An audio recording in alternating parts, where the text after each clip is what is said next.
Boa noite, irmãos. Boa noite. Deixa eu pregar sem pedestal hoje, que o chefe tá aqui hoje, né? Então, hoje, já que o chefe tá bem aqui na cadeira da frente, eu tenho que pregar sem pedestal hoje, que, né?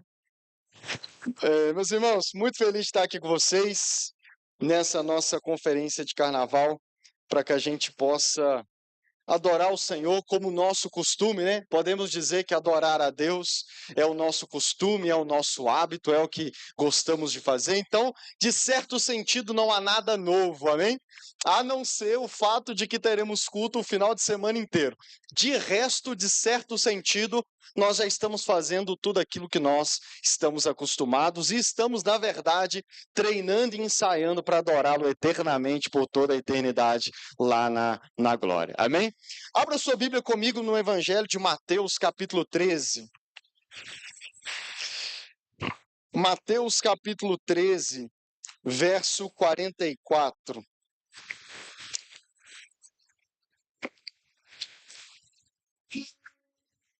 Quero compartilhar com vocês nessa noite, nesse primeiro dia, uma palavra, uma passagem, na verdade, três passagens, né? Que são muito especiais para mim, que são, se eu tivesse que fazer aquela seleção, né, de passagens, vamos dizer assim, favoritas, né? Essas três, pelo menos eu acho que eu vou conseguir falar das três, com certeza estariam na minha seleção de passagens favoritas, aquelas que numa hipótese a gente pensando assim, ó, seleciona aí 10 páginas da Bíblia que você teria, vamos dizer assim, em mãos se perdesse todo o resto para ficar só com elas. Essas três passagens que eu vou mencionar hoje seriam dessa seleção que eu faria. Mateus 13, verso 44 a 46. Mateus 13, 44 a 46. Diz assim a palavra de Deus: O reino dos céus é semelhante a um tesouro escondido no campo, que um homem achou e escondeu. Então, transbordante de alegria, vai, vende tudo o que tem e compra aquele campo. O reino dos céus é também semelhante a um homem que negocia e procura boas pérolas. Quando encontrou uma pérola de grande valor, ele foi, vendeu tudo o que tinha e comprou a pérola. Ore comigo mais uma vez. Senhor Deus, eis a tua palavra. Continue falando aos nossos corações. Que a tua palavra, que é viva e eficaz, mais penetrante do que espada de dois gumes, vá até o mais íntimo do nosso ser agora. Que teu Espírito leve a tua palavra lá no nosso interior, lá onde acontece a mudança. E que o Senhor possa trazer avivamento a cada coração aqui, Senhor. Eu sempre gosto de lembrar que a nossa denominação, ela nasce com um coração abrasado. Portanto, Senhor, não podemos pedir nada menos do que um coração abrasado nessa noite. Que o meu coração possa se abrasar ao compartilhar essa palavra com os meus irmãos. E que ao ouvir a tua palavra, o coração dos meus irmãos também se abrasem de todos aqueles que estão ouvindo e que ouvirão depois a gravação dessa pregação. Em nome de Jesus. Amém. Meus irmãos, Mateus 13, 44 a 46, Jesus, ele está contando uma série de parábolas em que ele está, por meio das parábolas, ilustrando, ou como eu gosto de dizer, ele está tentando desenhar para os seus seguidores, tanto os seus discípulos quanto os demais que o acompanhavam, o que é o reino de Deus. E algo interessante que eu não sei se você já notou, é que a salvação em Cristo Jesus, ela pode ser explicada de várias formas. A salvação é como um diamante que tem várias faces, né? E que a gente pode explicar, a gente pode pregar a salvação em Cristo Jesus de várias formas diferentes através da Bíblia. Por exemplo, na parábola dos dois filhos perdidos, que a gente costuma chamar de a parábola do filho pródigo, Jesus apresenta a salvação naquela parábola, mostrando o tipo de relacionamento que nós temos com Deus. Então, aquela parábola, Jesus usa ela para apontar e pregar a salvação através de uma linguagem de relacionamento, através da relação de os dois filhos com o pai, Jesus apresenta a salvação que ele veio trazer ao mundo. Na parábola do semeador, um semeador saiu a semear, onde a boa semente da palavra de Deus cai em 4 tipos de solos diferentes. Jesus apresenta a salvação por meio, vamos dizer assim, do efeito que a palavra gera no coração daqueles que ouvem a pregação do evangelho.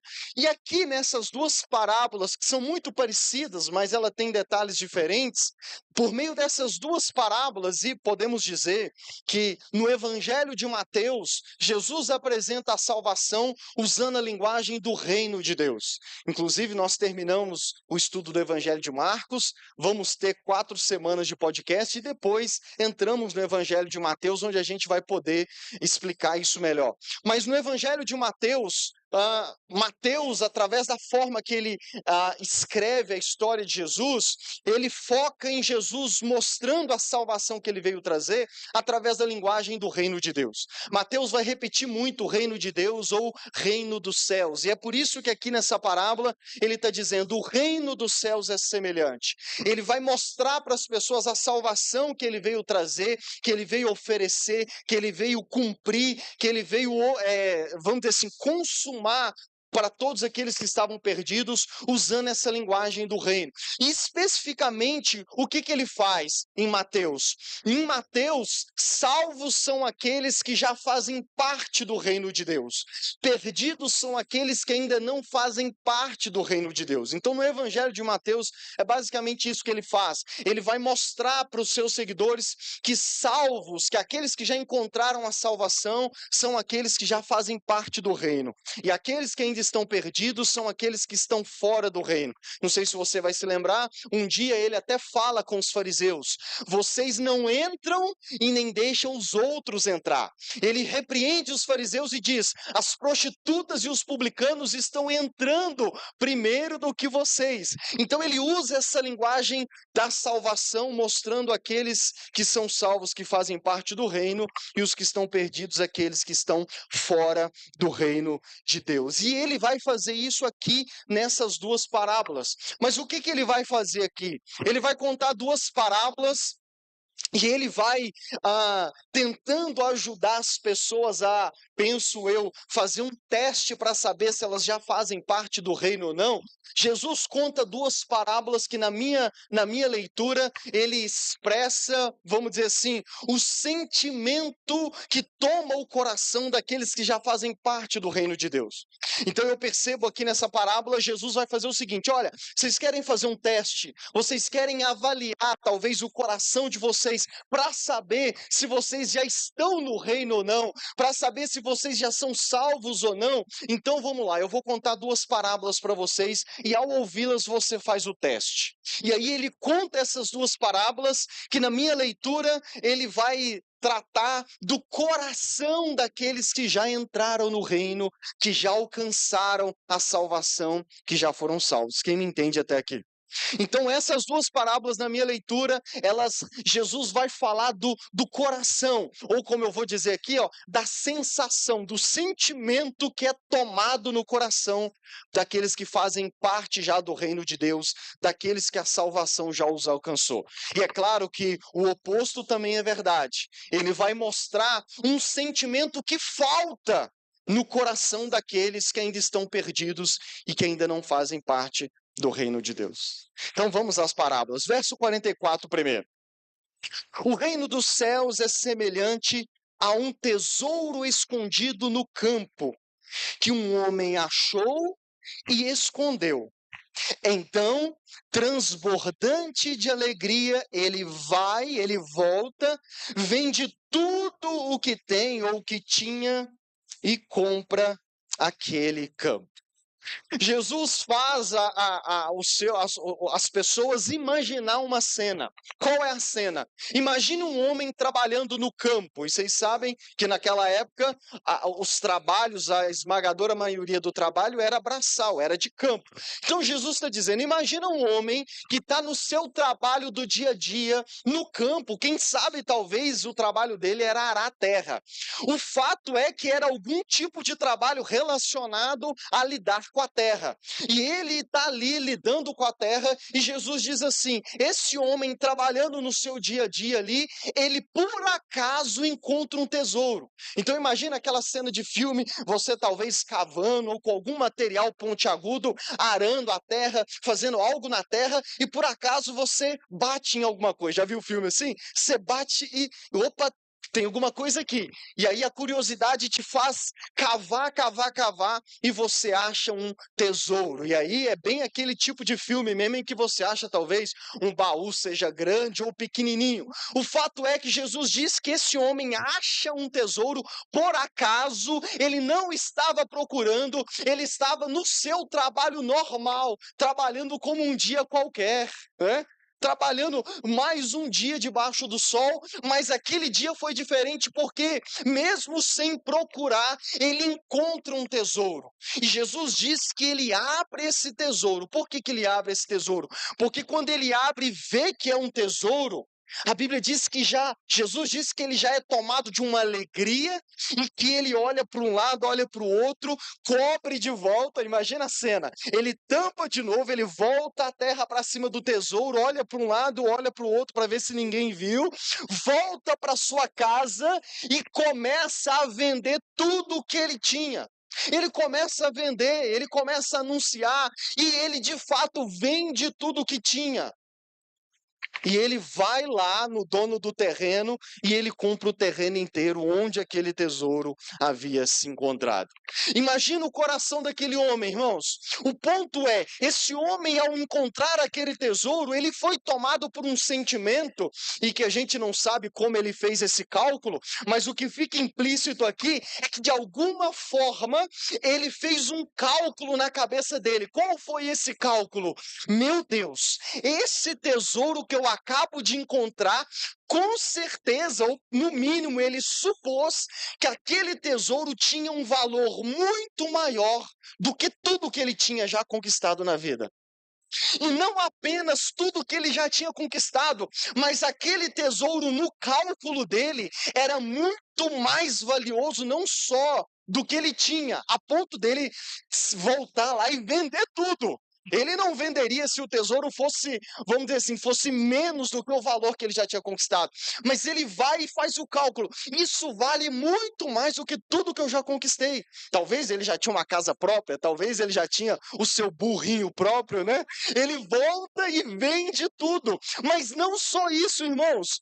Ele vem e compra o terreno com o valor que ele tinha comprado, porque de certa forma ele também faz o cálculo de que aquele tesouro não só era maior do que tudo que ele já tinha conquistado, como esse tesouro também tinha valor suficiente para sustentá-lo pelo resto da vida.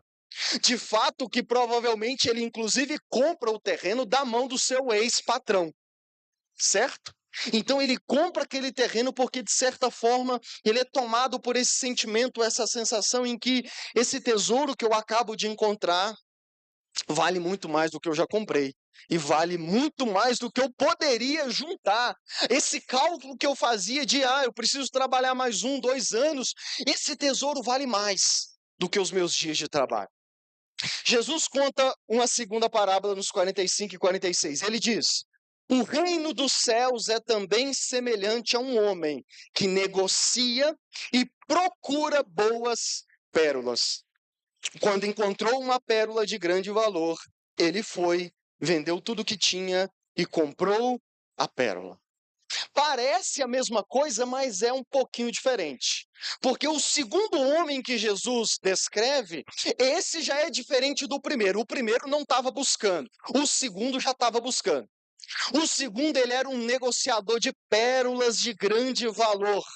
E ele negociava, a vida dele era negociar, e era procurar por pérolas de grande valor. Então imagina um homem que talvez o trabalho dele, ou o objetivo, a meta, o propósito de vida dele, era andar por todos os lugares, procurando pérolas de grande valor, negociando. Imagina ele comprava uma pérola, aí ele não parava de procurar, ele continuava procurando uma nova, e quando ele encontrava talvez uma nova, talvez ele vendia aquela, opa, essa aqui tem mais valor, e ele vivia negociando e procurando pérola de grande valor, até que um dia, Jesus diz que ele encontra uma pérola de grande valor.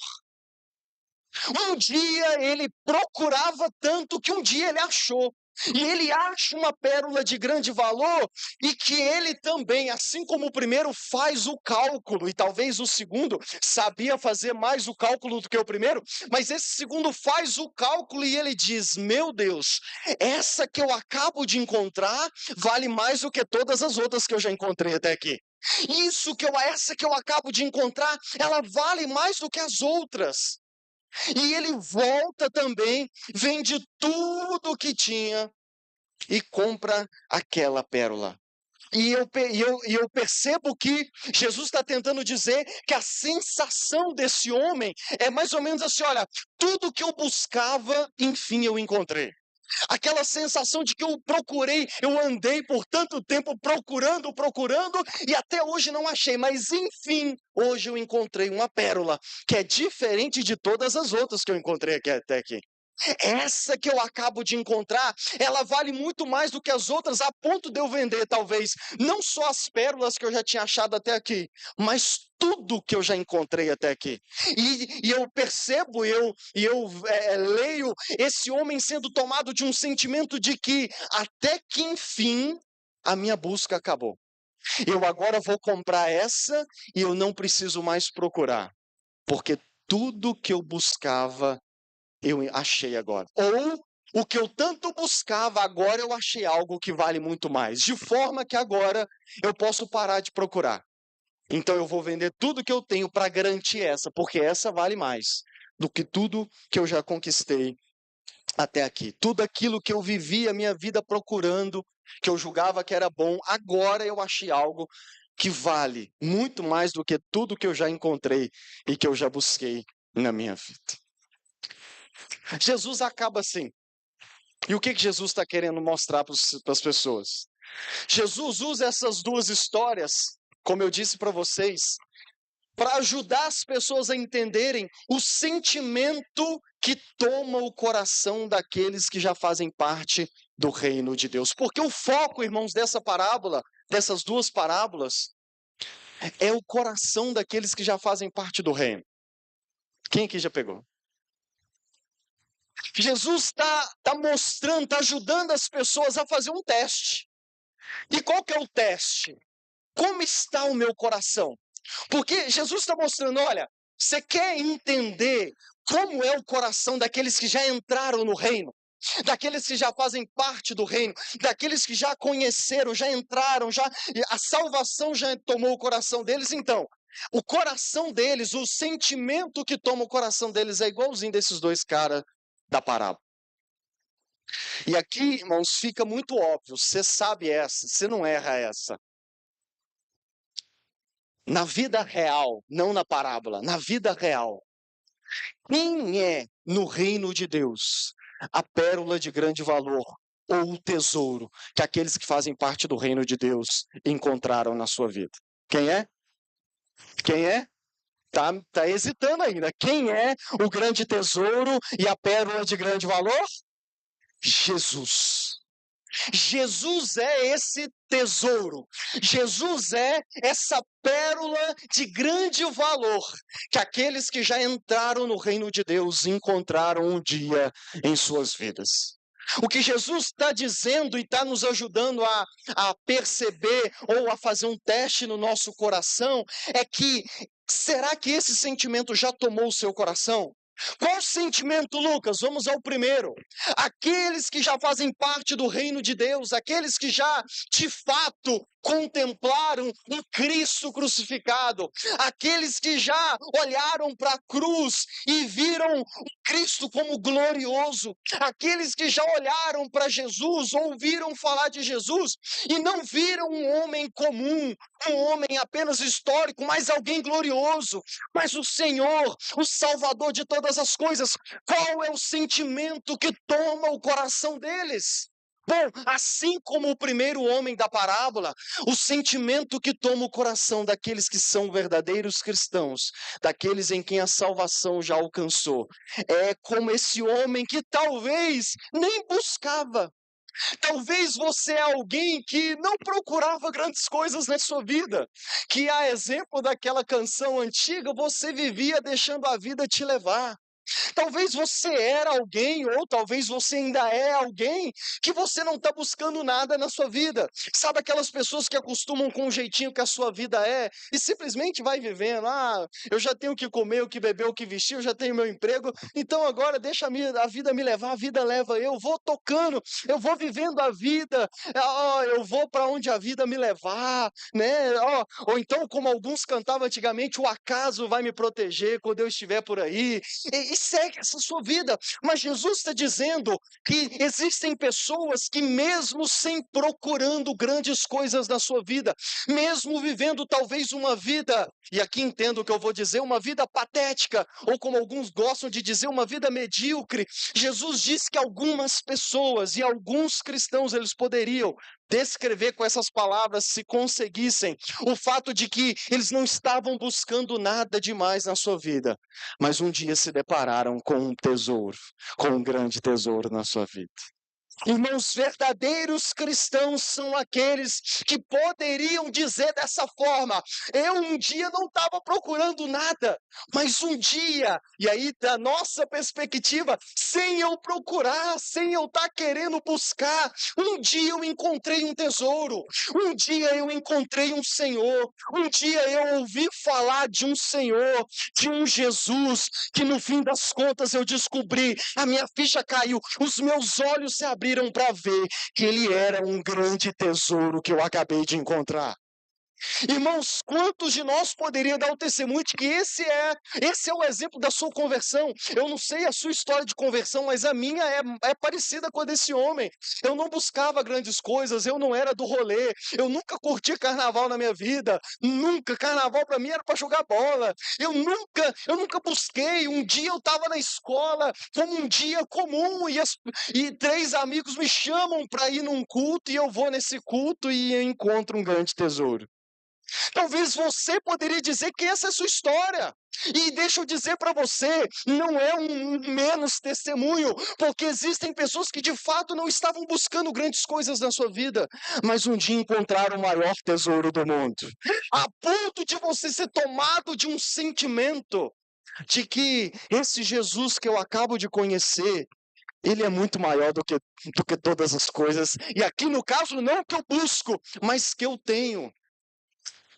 E aí, irmãos, nós poderíamos dizer, você poderia dizer que esse é o sentimento que tomou o seu coração, em que ao conhecer Jesus, ao ouvir falar de Jesus, ainda que não com essas palavras, mas no fundo do seu coração, você fez esse cálculo e você chegou à seguinte conclusão: esse Jesus vale muito mais do que tudo que eu já conquistei nessa vida. E você foi tomado de uma alegria, que é uma alegria que muitos não entendem. Por exemplo, rolou nas últimas semanas uma polêmica se Jesus de fato faz as pessoas felizes. E, deixa eu dizer, de certa forma, ele faz.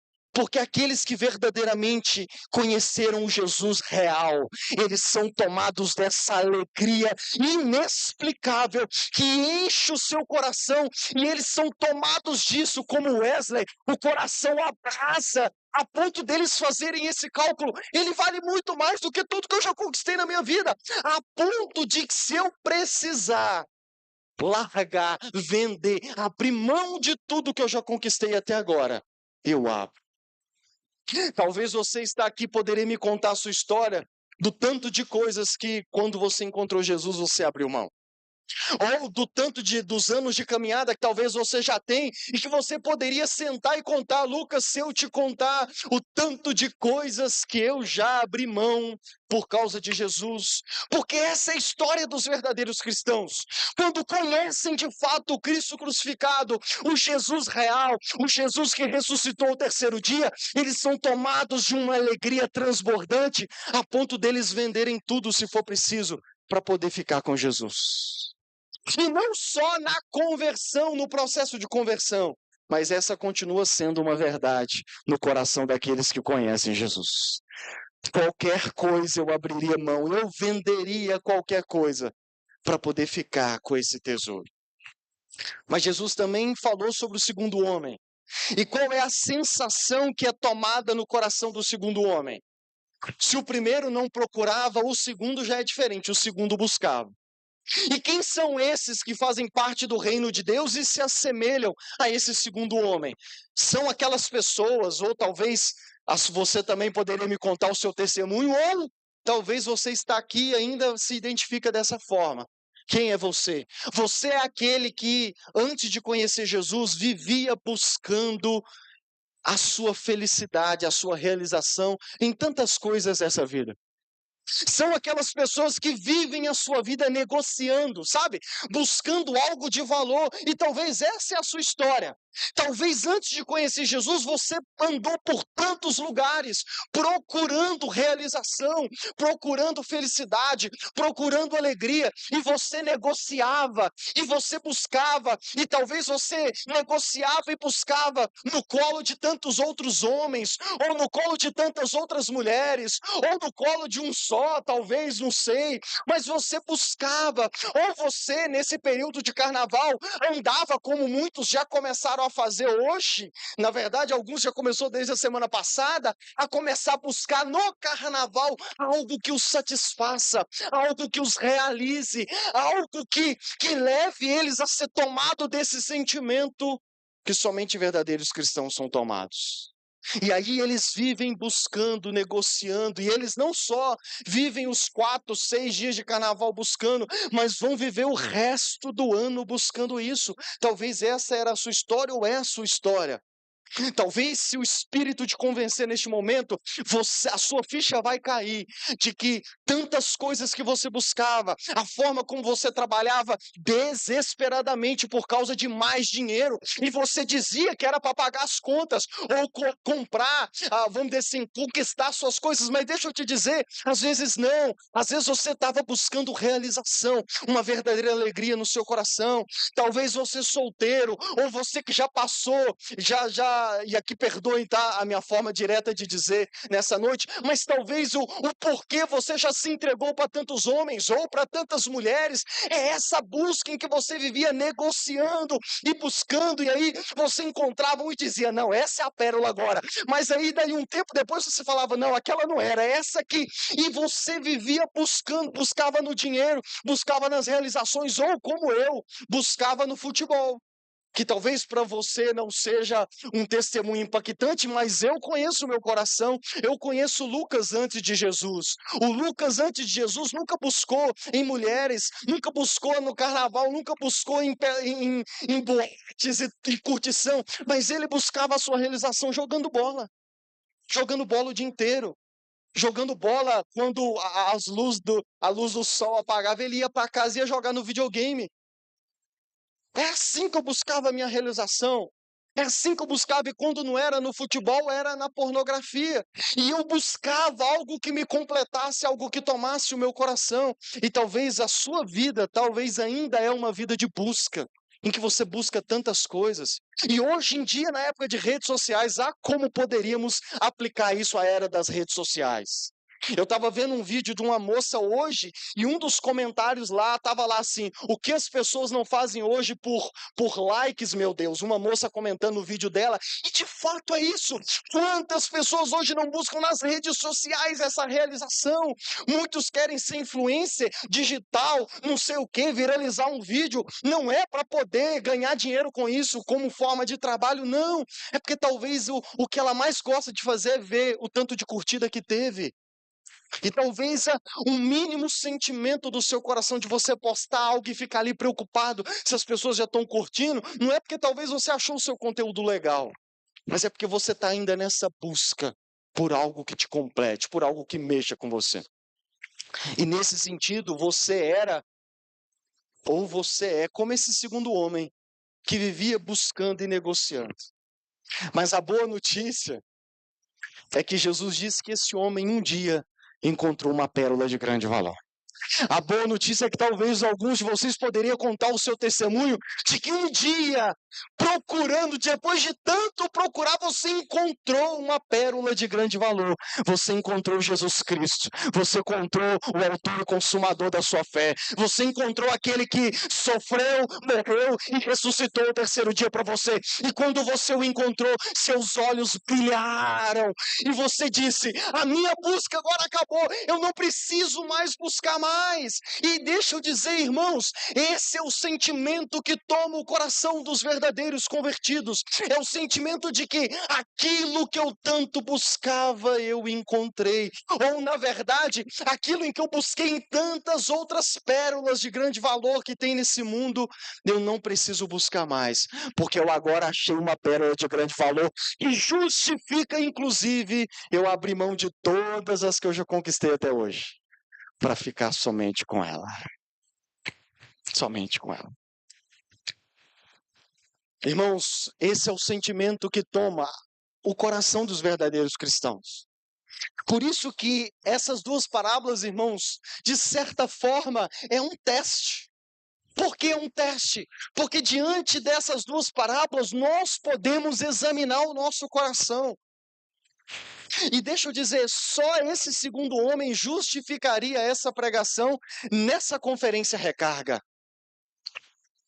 Porque todos aqueles que ainda estão nessa vida de busca, essa vida de buscas em outras coisas, essa vida de buscar nas coisas dessa vida uma realização que somente Jesus pode dar, é uma vida que desgasta, que tira a sua energia.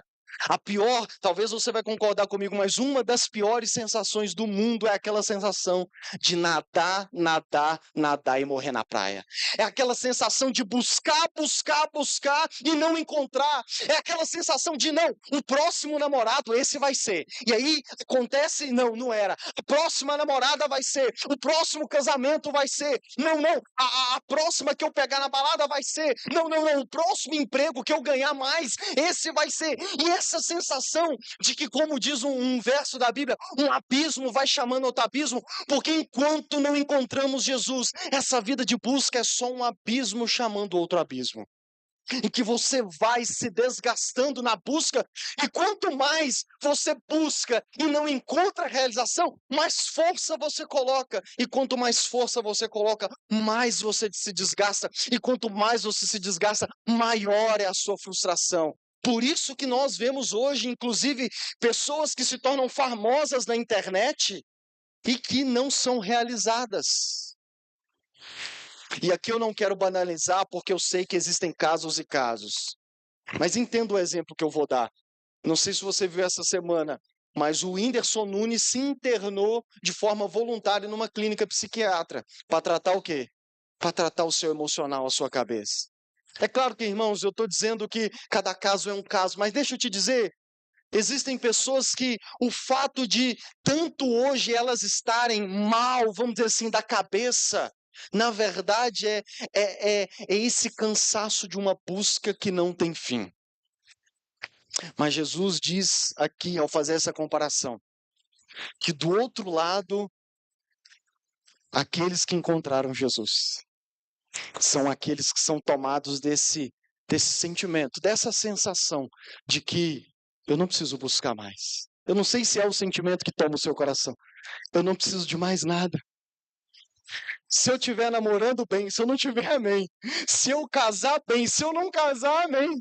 Se eu tiver dinheiro bem, se eu não tiver, amém também, porque tudo de que eu preciso eu já encontrei, que é Jesus Cristo. E uma vez que eu o encontrei, tudo já me basta, Ele me basta, e eu não preciso de mais nada, eu não preciso mais ficar buscando, eu não preciso mais ficar desejando, porque eu já encontrei nele, e Ele é suficiente.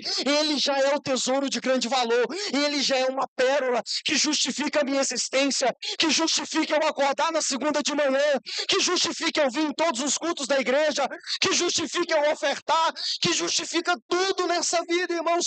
E eu não preciso de mais nada, eu não preciso que o pastor fique na minha cola, eu não preciso que os líderes fiquem na minha cola, porque eu já encontrei ele, e ele se torna a motivação para todas as coisas na vida cristã.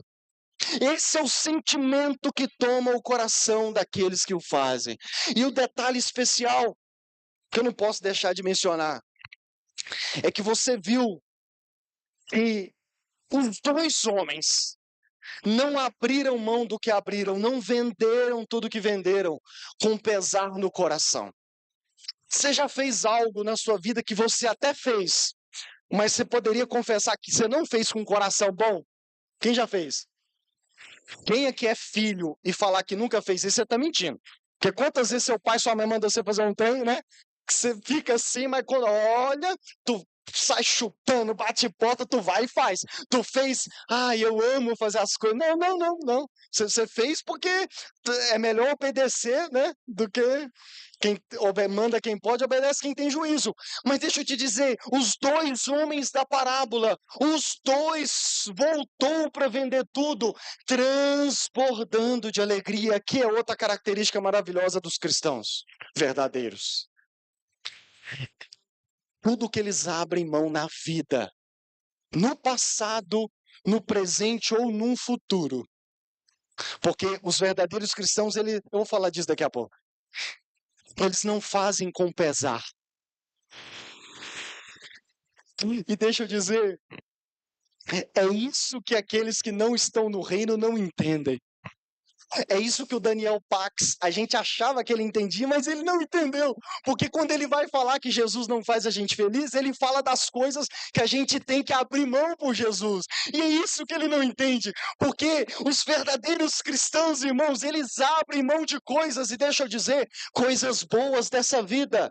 Mas eles abrem mão com alegria no rosto, rindo. Porque para eles não é pesaroso. E sabe por que não é pesaroso? Porque eu digo que o cristão sempre está andando com uma balança na mão. O cristão não é o símbolo da justiça, mas ele também anda com a balança na mão. Deixa eu explicar o que eu estou querendo dizer. O cristão sempre anda com a balança na mão, onde aquela balança de peso, quem mentalizou o exemplo? Ele sempre anda com a balança na mão. E o que é o detalhe? O detalhe é que em um desses lados da balança está Jesus Cristo, o tesouro, a pérola de grande valor. E como que eles vivem a sua vida? Tudo que lhes é oferecido, tudo que eles têm, até possibilidade de conquistar nessa vida, eles pegam essas coisas e colocam do outro lado, para ver se pesa mais do que Jesus.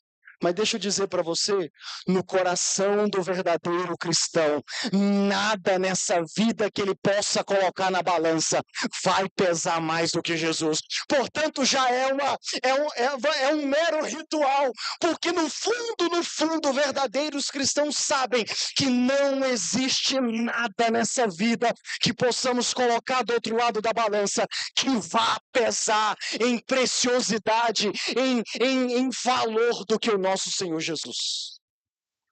E é por isso que ao colocar na balança, a gente coloca só para fazer o ritual. Porque no fundo, a gente vai dizer, não vale mais do que o meu Jesus. Portanto, pode ser coisa boa, pode ser a coisa mais valiosa que o mundo considera, que o meu marido, que a minha esposa, que meus filhos, que minhas famílias, que até mesmo os membros da igreja podem considerar coisa boa. Eu abriria e abro mão por Jesus, porque não existe nada nessa vida que pese, que tenha mais valor do que o meu Jesus. Nada, nada, nada, nada, nada. Nada. A conta, irmãos, deixa eu dizer, é muito fácil.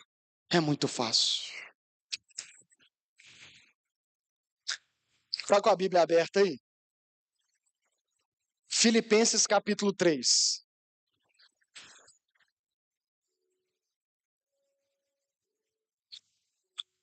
Filipenses capítulo 3, verso 7.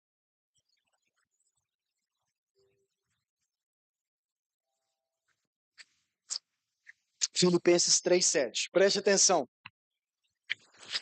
Mas o que para mim era lucro, isto considerei perda por causa de Cristo. Na verdade, considero tudo como perda por causa da sublimidade do conhecimento de Cristo Jesus, meu Senhor. Por causa dele, perdi todas as coisas e as considero como lixo para ganhar a Cristo e ser achado nele, não tendo justiça própria que procede da lei, mas aquela que é mediante a fé em Cristo Jesus, a justiça que procede de Deus baseada na fé. O que eu quero é conhecer Cristo e o poder da sua ressurreição, tomar parte nos seus sofrimentos e me tornar como ele na sua morte, para de algum modo alcançar a ressurreição dentre os mortos. Paulo, nesses versos, está contando para os filipenses o testemunho dele de como que isso que eu acabei de dizer até aqui aconteceu na vida dele. Quem percebeu o paralelo direto, quase que assim, ó, Paulo poderia acrescentar aqui, ó, o que Jesus disse em Mateus 13, 44, 45, 46 aconteceu comigo. Ele não cita, mas é claro como a água. Olha o que ele diz, verso 7. Mas o que para mim era lucro, considerei perda por causa de Cristo. Ele usa uma linguagem financeira, assim como a parábola. Ele diz: o que para mim era lucro, o que para mim era ganho, o que para mim era vantagem, o que para mim tinha valor, eu considerei o quê? Perda por causa de Cristo. Tudo aquilo que para mim, antes de conhecer Jesus, era lucro, tinha valor, era motivo para mim gabar, era motivo para mim achar que eu era o bom, que eu era o tal, para achar que eu era especial. Tudo aquilo que para mim era vantagem, eu considerei perda. Por causa de quem, irmãos? Por causa de Cristo. Por causa da igreja? Não. Por causa do pastor? Não. Por causa da religião? Não. Por causa de quem, irmãos? Por causa de Cristo. Porque o verdadeiro cristão, ele nunca vai fazer o raciocínio de que, é por causa da igreja, é por causa do pastor, é por causa de fulano, é por causa da minha esposa que é crente, é por causa do meu marido que é crente, é por causa dos meus pais que é crente, é por causa do... Não. O verdadeiro cristão, o raciocínio dele sempre vai ser, é por causa de Cristo, é por causa de Cristo, é por causa de Cristo, é por causa de Cristo, é por causa de Cristo, é por causa dele.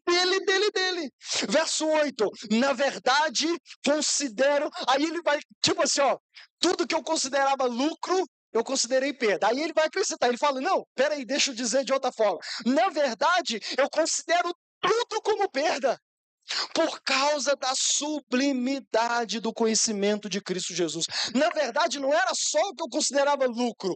Hoje, eu considero tudo, absolutamente tudo. Não há nada que eu coloque do outro lado da balança que faça ela se mover um fio de cabelo, porque tudo dessa vida perdeu valor para mim a partir do dia em que eu conheci Jesus, a partir do dia em que eu encontrei a pérola de grande valor, o tesouro de grande valor. Tudo perde o sentido, todo o resto, irmão, é cinza comparado com Jesus. Comparado com, ele diz, a sublimidade do conhecimento de Cristo Jesus, meu Senhor. Por causa dele, perdi todas as coisas e as considero como lixo para ganhar a Cristo. Vocês entendem que ele está, de certa forma, sendo redundante? Ele poderia dizer uma vez só, mas percebe que, de certa forma, ele repete a mesma coisa 3 vezes. Por que que ele faz isso, irmão? Porque um coração transbordante de alegria por quem Cristo é, ele não consegue não dizer isso, inclusive ele fica repetindo. Perdi tudo, tudo que era lucro, na verdade tudo. Eu perdi todas as coisas e as considero como lixo, como esterco, como cocô. Todas as outras coisas perto de Jesus é nada, é nada. É esterco, é lixo, assim, ó, é para se jogar fora, comparado com a beleza de Jesus. E aí os nossos irmãos cantam: o meu amado é o mais belo entre milhares de milhares. Tudo perde o valor, tudo é lixo. Considero tudo lixo para ganhar a Cristo. Eu vendo tudo, considero lixo. Eu abro mão de tudo sem exceção. Irmãos, para o cristão verdadeiro, não tem letrinha miúda de exceção. Ah, pode tudo, exceto, não, mas só tem um aqui. Não, para o cristão verdadeiro, irmãos, não tem letrinha miúda, não tem exceção na vida do verdadeiro cristão de coisas que ele não abriria mão por causa de Jesus.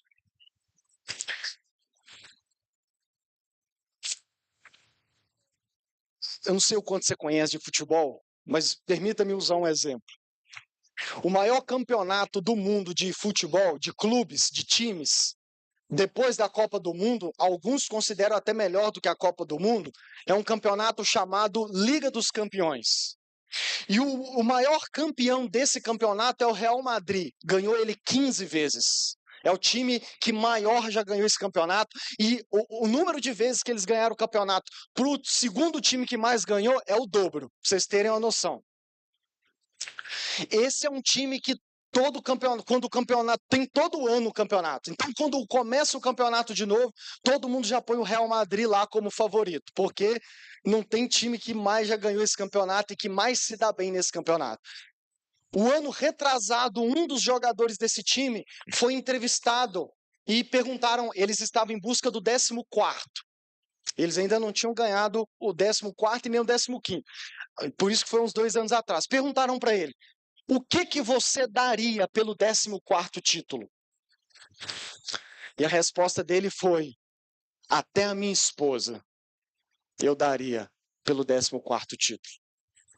E ele diz assim: talvez eu não daria o meu filho, mas até a minha esposa eu daria. O cara abriria mão da esposa por causa de um campeonato. Menos mal que do filho ele não abriria mão. Mas isso já demonstra o sentimento que o campeonato tem no coração dele. No coração dele, o campeonato vale mais do que a esposa, a mãe dos seus filhos.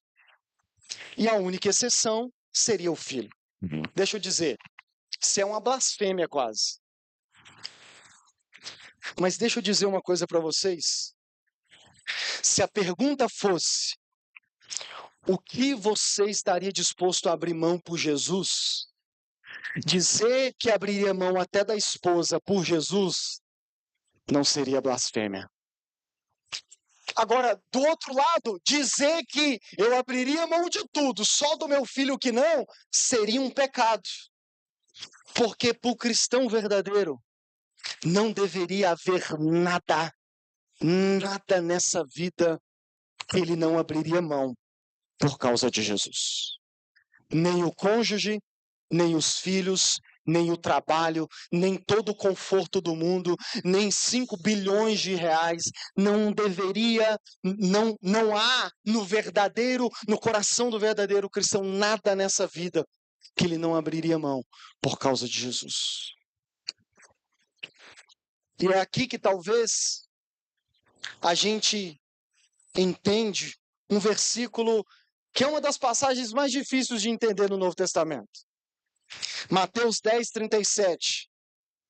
Jesus disse assim: quem ama o seu pai ou a sua mãe mais do que a mim, não é digno de mim. Quem ama o seu filho ou a sua filha mais do que a mim, não é digno de mim. Quem não toma a sua cruz e vem após mim, não é digno de mim. Quem acha a sua vida, a perderá. E quem perde a sua vida por minha causa, esse a achará. Dura a palavra de Jesus. Quem não abre mão da própria mãe, do próprio pai, da própria esposa, do próprio filho, não é digno dele. Isso significa que eu tenho que abrir mão para ficar com ele? Não.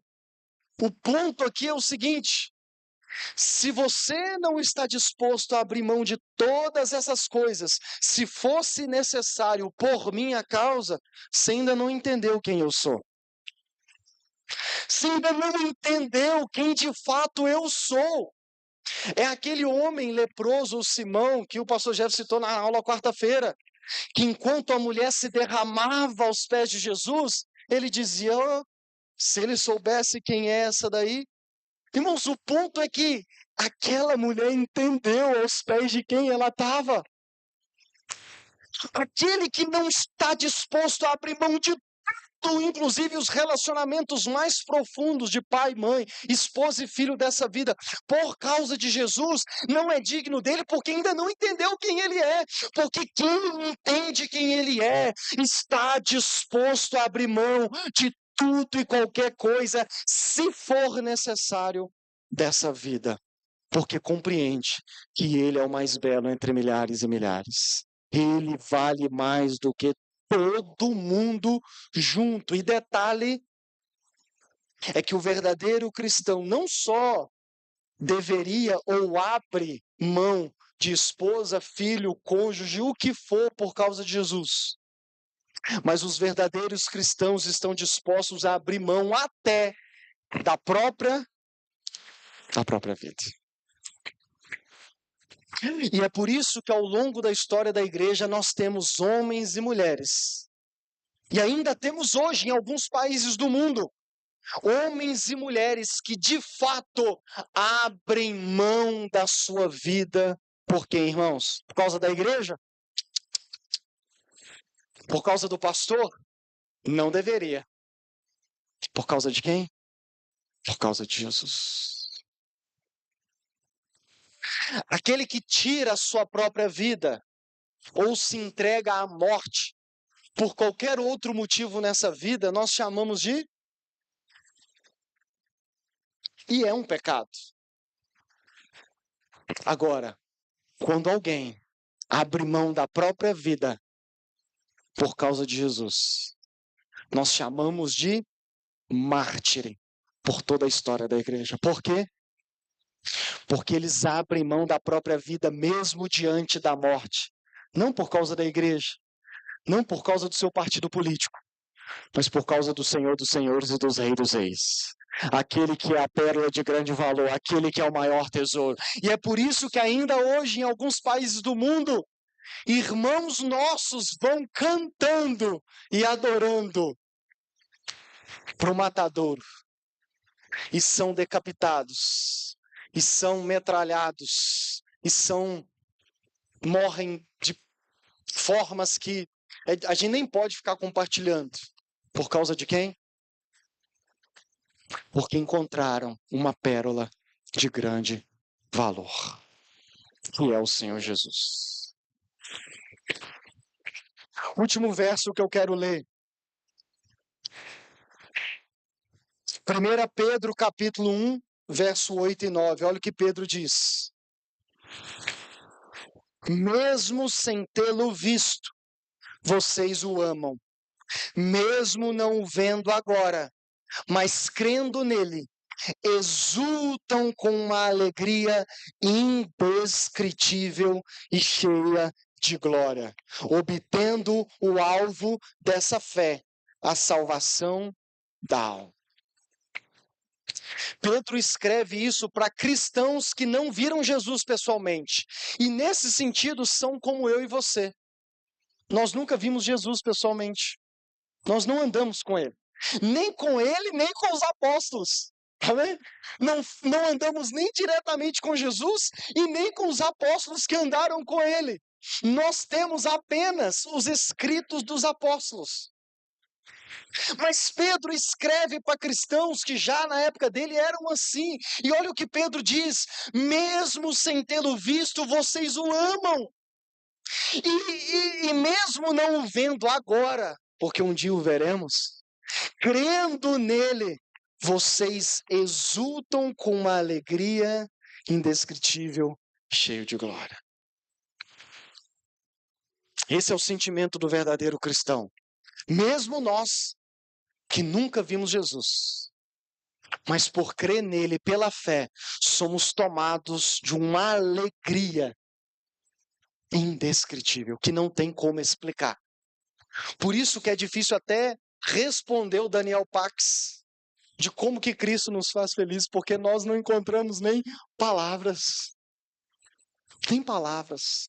para expressar e para explicar para as pessoas o quão encontrar Jesus, mesmo não tendo visto, é uma alegria que toma o nosso coração, que nos faz abrir mão de tudo, de todos e de qualquer outra coisa por Jesus.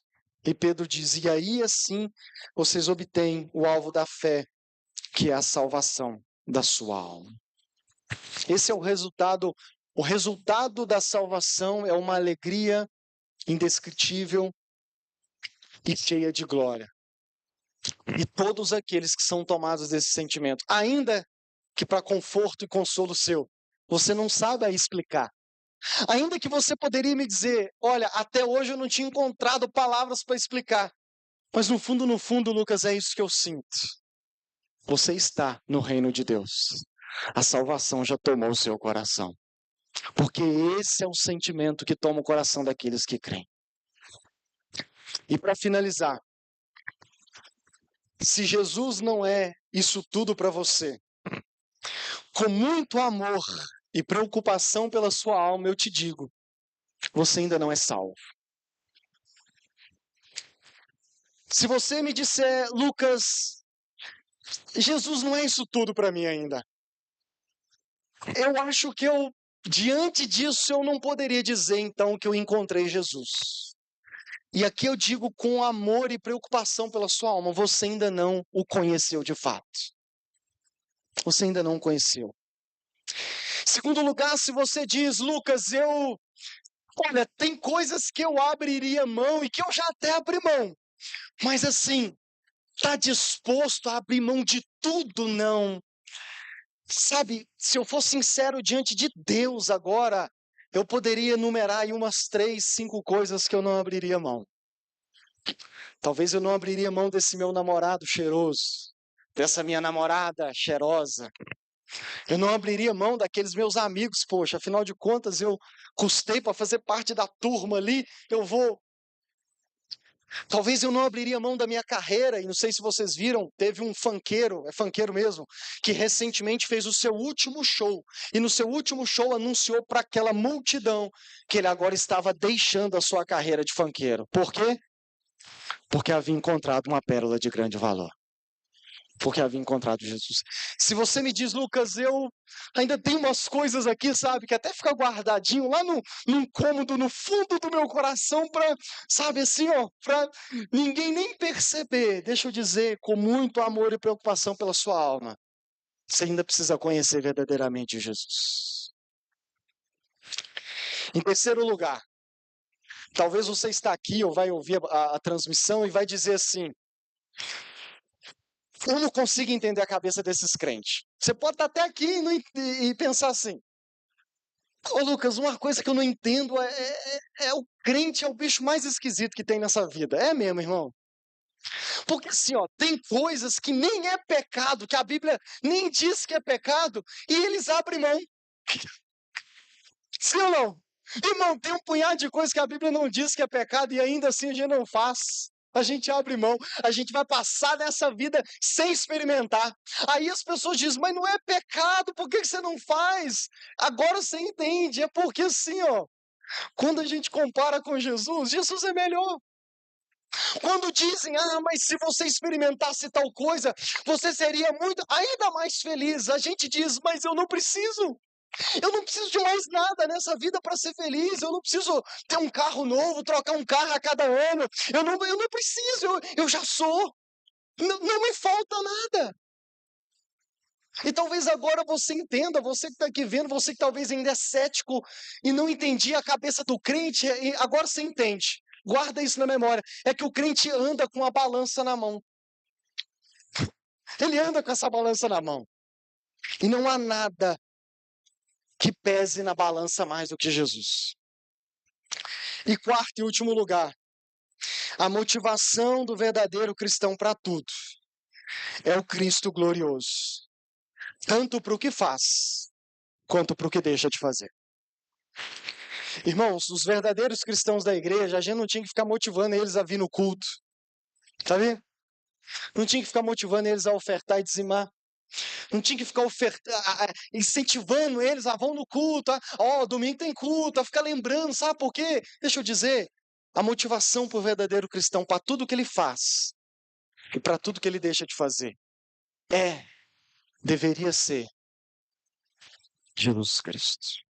Acordar de manhã, segunda, eu vou porque eu tenho que pagar boleto. Não, eu vou porque eu creio num Deus que ressuscitou dentre os mortos. Então eu posso levantar na segunda-feira de manhã.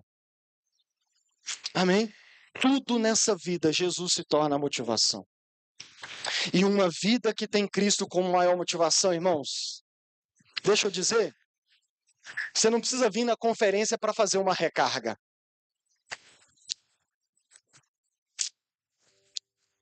A bateria permanece no verde. Se por algum motivo, e se tem um motivo que faz ela cair um pouco, é se desgastar nessa vida por Jesus. É se desgastar um pouco amando o próximo, servindo o próximo. É fazendo aquilo que Jesus aqui me impele a fazer e que desgasta.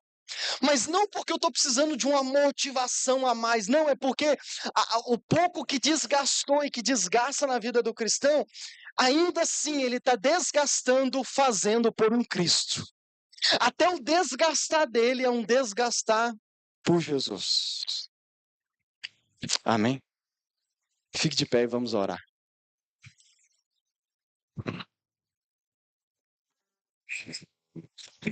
Feche seus olhos.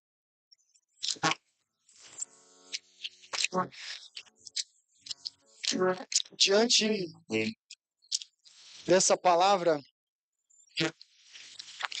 examine o seu coração. Examine o seu coração neste momento. Em primeiro lugar, eu quero que você examine o seu coração. Se de fato você já encontrou essa pérola de grande valor. Esse Jesus glorioso, maravilhoso. Se esse sentimento já tomou o seu coração algum dia. Se esse é o sentimento que habita no seu coração. E se ainda você reconhece agora que esse não é o sentimento de seu coração. Jesus, essa alegria pode tomar o seu coração aqui agora. Eu creio que enquanto eu falava, essa alegria entrou no seu coração. Eu creio que essa alegria pode tomar o seu coração neste exato momento e uma chave virar no seu coração, na sua vida. Eu oro em segundo lugar para você que talvez ainda tem coisas na sua vida que você não abriria e não tem aberto mão. Talvez diante dessa palavra você agora reconhece aquilo que talvez tenha sido um peso na sua caminhada cristã.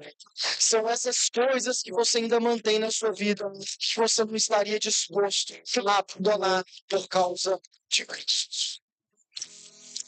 E por fim, eu oro por você que precisa dessa verdade, para que nunca mais precisemos te motivar para nada, seja na igreja ou na sua vida. Porque Jesus se tornará a maior motivação da sua vida toda.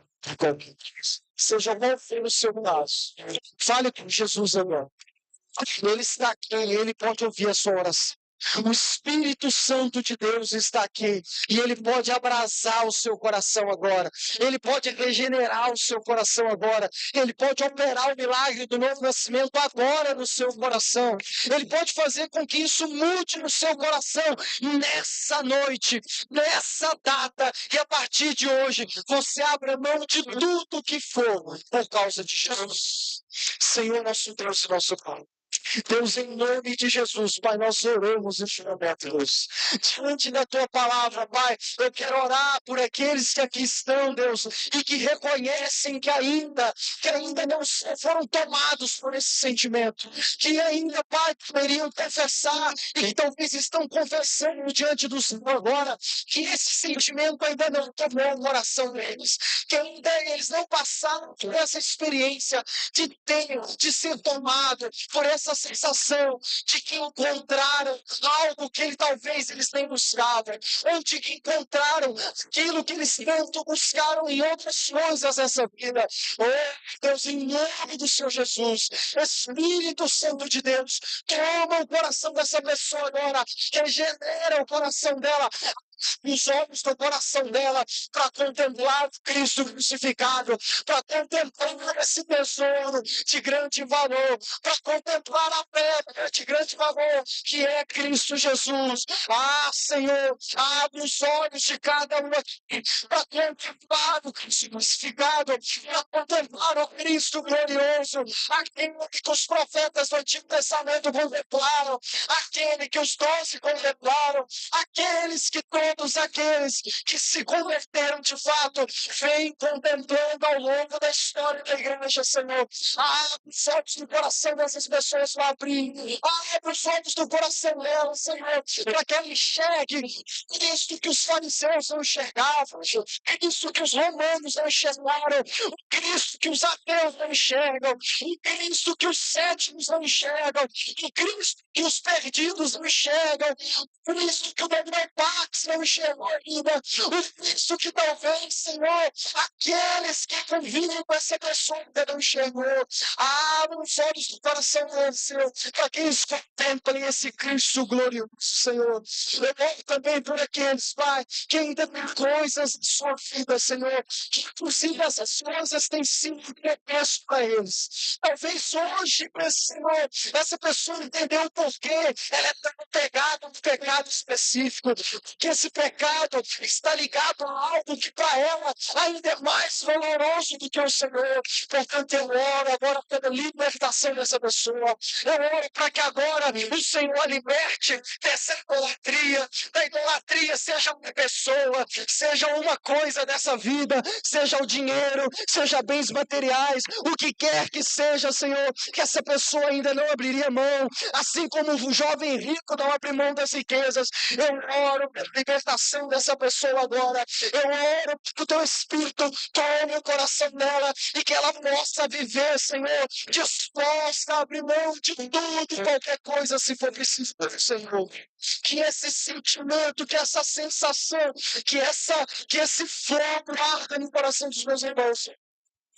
E que por fim o Senhor se torne a nossa maior motivação para tudo que fazemos e para tudo que deixamos de fazer, para que possamos viver uma vida contagiante, para que possamos viver uma vida completamente satisfeito em Cristo Jesus, aquele que era, que é e que há de vir. Que esse sentimento tome o coração dos meus irmãos e que isso transforme radicalmente a vida cristã deles, que isso transforme radicalmente até mesmo a forma deles evangelizarem, Senhor, porque vão anunciar um Cristo que para eles enche os seus olhos, que para eles faz o olho brilhar, faz o coração arder, e isso vai mudar até a forma deles evangelizar, porque eles não mais vão falar como muitos falam do seu time de futebol, mas vão falar daqueles que para eles é a própria vida, é o próprio Senhor. Aqueles por quem eles têm aberto mão e abririam mão para tê-lo e para continuar a tê-lo enquanto aguardam viver com ele de forma eterna na eternidade. Que o coração dos meus irmãos, Senhor, sejam tomados, Senhor, de um sentimento de certa ansiedade por uma motivação, a sensação da expectativa de um dia poder ver face a face aqueles que ainda não veem. Que isso seja para a glória